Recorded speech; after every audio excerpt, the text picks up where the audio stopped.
Welcome back to Gardening 101, the series that's going to help you start a garden this season. No excuses, and today we're talking about fertilizers. So many descriptors and so many types. Fertilizers can be tricky, but I'm going to help make it make sense. Just like our need for the macronutrients, carbs, protein, and fat to thrive and survive, plants have 3 macronutrients that really help them function.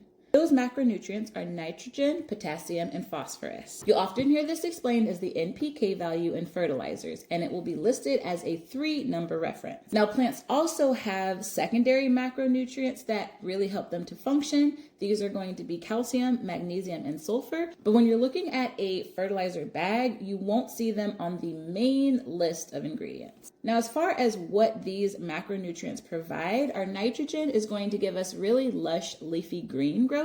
This is going to be really good for your plants that are mostly leafy greens, like our brassicas and lettuce. It's also really good at the beginning of the growing season when the plant is trying to get lush and full prior to setting fruit. Now, potassium, which is the second number, is going to help with overall cell development. So this is going to be good throughout the course of the season while you're growing your crops. So our last value is phosphorus, and it is really important for flower development and fruit production. Now, another difference I want to point out is the difference between the slow release fertilizers and quick release fertilizers. Slow release fertilizers are going to do what they say. They are going to release those nutrients slowly throughout the course of that fertilizer's life, whereas a quick release fertilizer is going to immediately give access to those nutrients to your plants. We also have organic and synthetic varieties of fertilizer. Now, most ideal is going to be to use the more organic options. They won't break down quite as much as the synthetic varieties.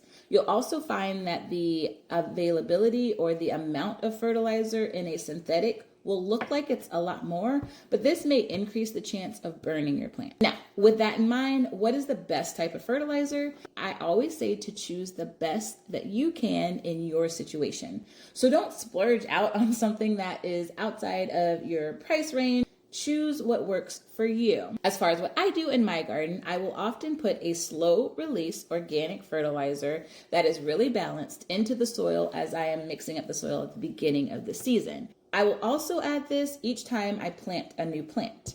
I generally do my quick release fertilizers about once a week. Outside of that, it is never a bad idea to go with something that is balanced and use that consistently throughout the season versus trying to specify certain types of macronutrients.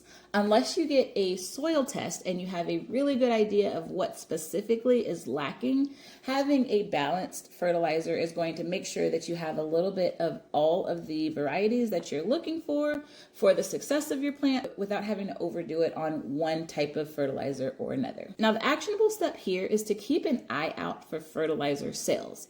I actually get all of my fertilizer at the end of the season. I find that at the end of the season, everybody is putting things on sale. So I will stock up on a lot of really balanced fertilizers, and I will have that for the season to come.